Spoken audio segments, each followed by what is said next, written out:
tutorial vamos a hablar de la técnica de compositing y del render que necesitamos para ese tipo de técnica.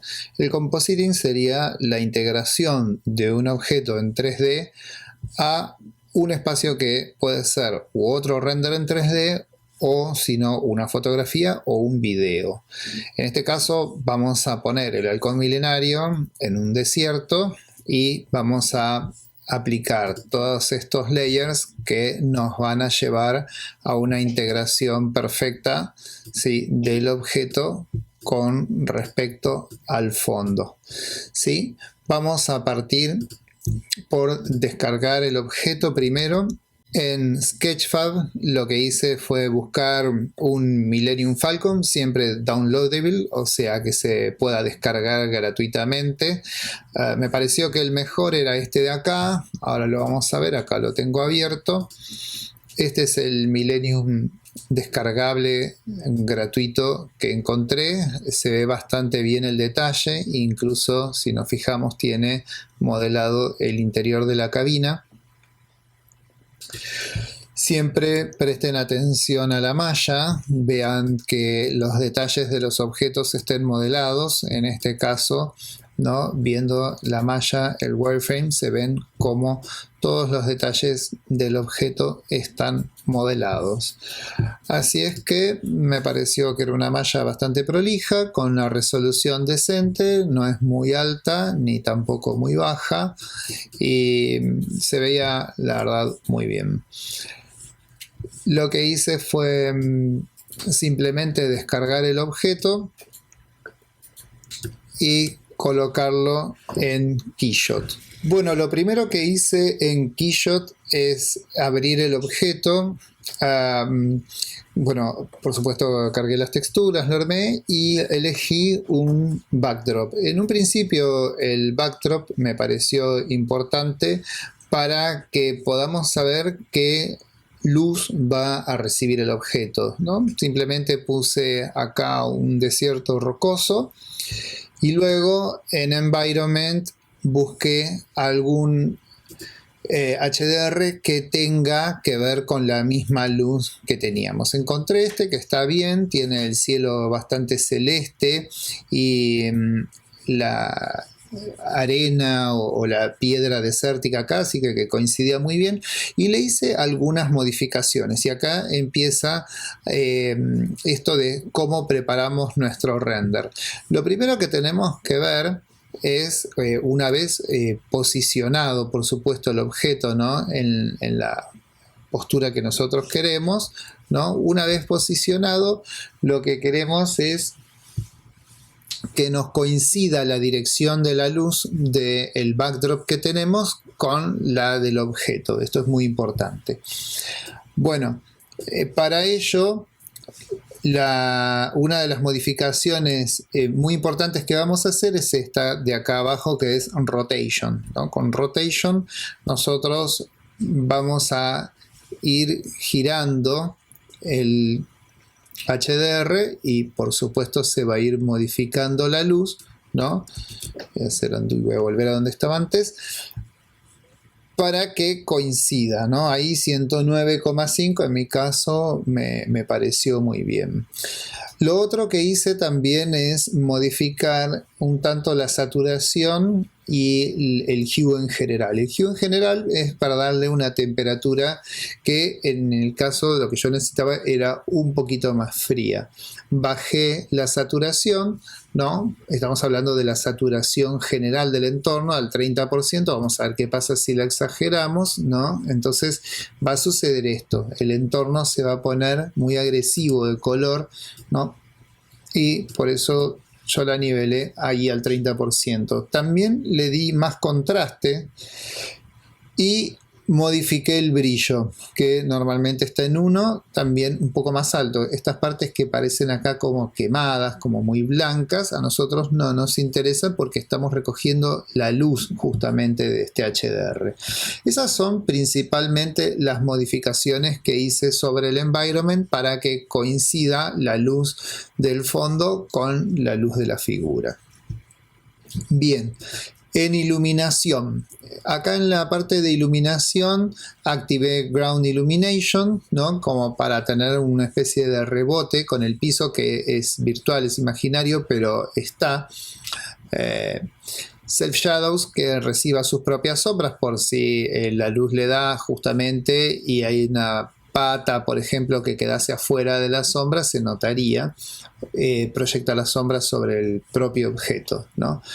El Global Illumination está activado desde ya, acá no hice ninguna modificación, los 10 rebotes que vienen de default los dejé, y acá sí hay una diferencia que Product Mode e Interior Mode son dos términos bastante cuestionables, ¿no? Porque, por ejemplo, yo no estoy haciendo un interior, pero vemos que en Product Mode a mí me queda muy oscura la parte de abajo, ¿sí? Porque estaría esto pegado al piso virtualmente.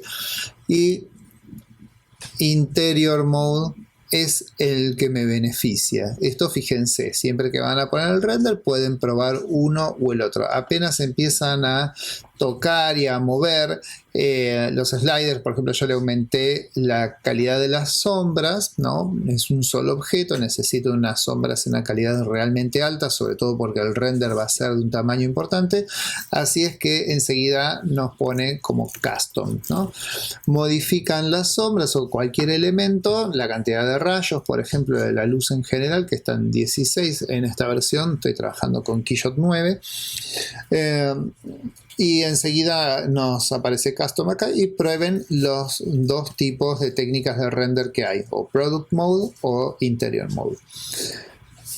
Bien, con respecto a la cámara, trabajé sobre la perspectiva y el Field of View. Vamos a ver qué es esto, ¿no? Esto es el ángulo, ¿sí?, de la cámara, más grande, ¿sí?, el ángulo, o más pequeño, podemos modificarlo, ¿no? Yo con el Field of View lo puse en su lugar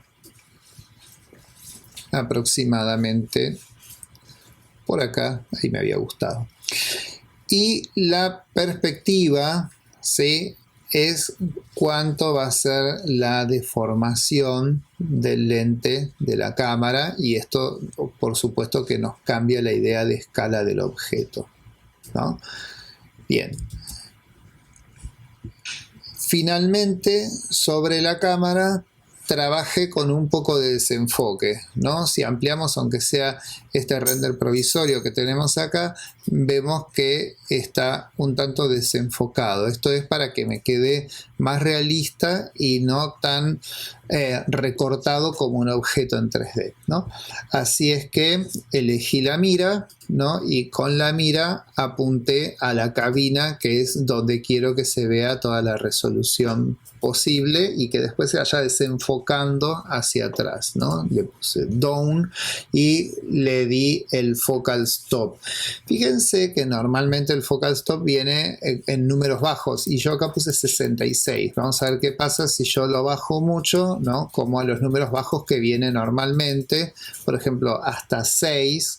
¿No? De 0 a 6, y queda muy desenfocado, ¿no? Queda muy desenfocado. Entonces, bueno, le fui agregando, vayan probando de a decenas, por ejemplo, a ver qué pasa, ¿no? Ahí en 22, vamos a ver que todavía es mucho, y así sucesivamente se van a dar cuenta que en mi caso, por ejemplo, esta escena que estoy armando, 66 me sentó bien, me parece que no está totalmente desenfocado y que tiene que ver con el entorno.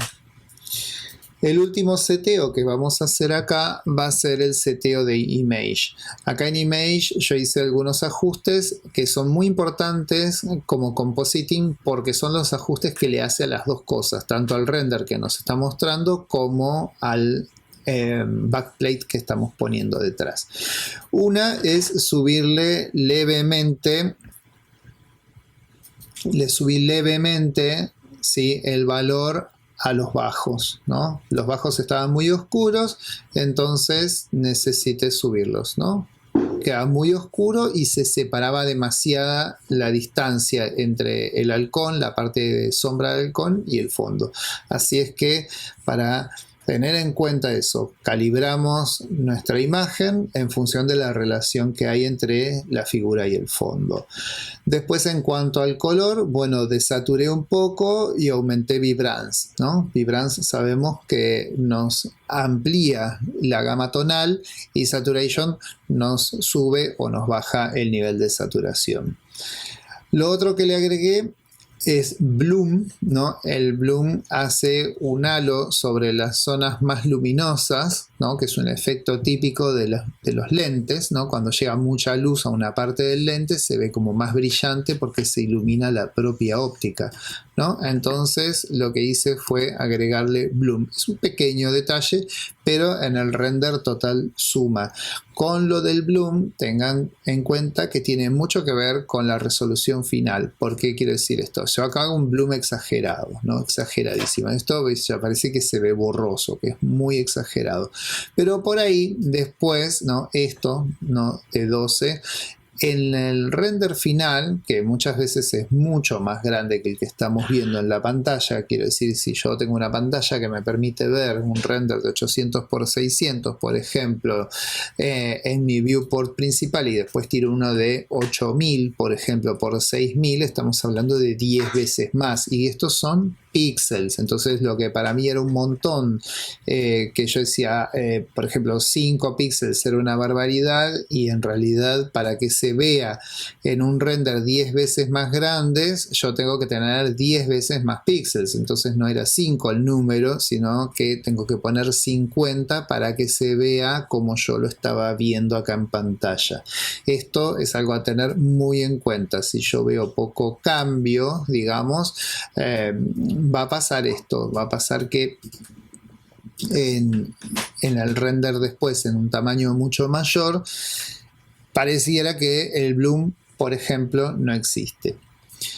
La viñeta también es otro efecto de cámara, ¿no? El viñeteado de los bordes de los lentes. Simplemente le puse un poco para generar esa idea de centralidad y de profundidad. Voy a hacer el halcón como que está despegando.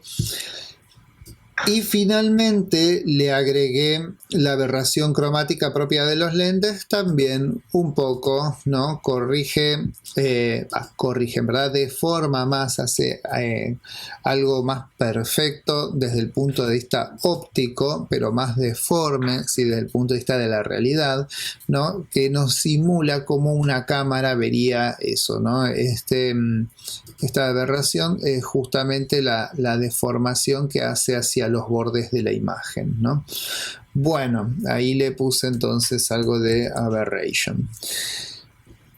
Estos serían básicamente todos los seteos que tomé en cuenta de environment, lighting, cámara y el postprocesamiento de la imagen básico, ¿sí? Que hace Keyshot, ¿no? Si bien yo estoy trabajando, como verán, en modo fotográfico y no el Basic, que tiene muy pocos controles, pero estoy trabajando en fotográfico, pero aún así es básico, ¿no? El verdadero postprocesamiento de la imagen lo vamos a hacer en Photoshop. Bien, vengo entonces con Control P o Command T a mi ventana de render y es acá donde vamos a tomar algunas consideraciones. Nosotros queremos que se registre la mayor cantidad de color posible. Así es que vamos a trabajar en formato PSD de 32 bits. ¿No? Que es el formato más grande. El tamaño de la imagen que voy a trabajar es 7680 por 3820, que va a ser el preset más alto, pero aún así puedo seguir agregando tamaño. Con este me parece que se ve bien.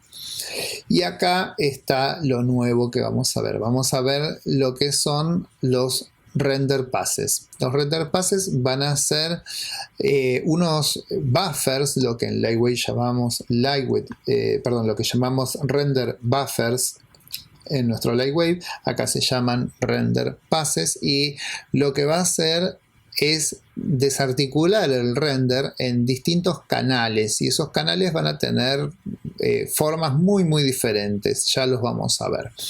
Entonces estos render passes voy a poner all render passes y después veremos cuáles nos sirven y cuáles no, y que los sume a nuestro PSD. Entonces nos va a hacer un grupo dentro del PSD donde van a aparecer todos estos render passes que nosotros los vamos a utilizar para hacer cualquier tipo de compositing o postprocesamiento. En opciones de render, aquí viene la parte importante. Trabajo con un tiempo máximo, por ejemplo lo dejé 4 horas y media, pueden dejarlo más. Siempre recomiendo hacer una prueba más pequeña antes de los renders para ver en un cálculo a grosso modo si se necesita más calidad o no. En 4 horas y media para mí quedó muy bien. Entonces activamos nuestro render y vamos a ver nuestro objeto en Photoshop.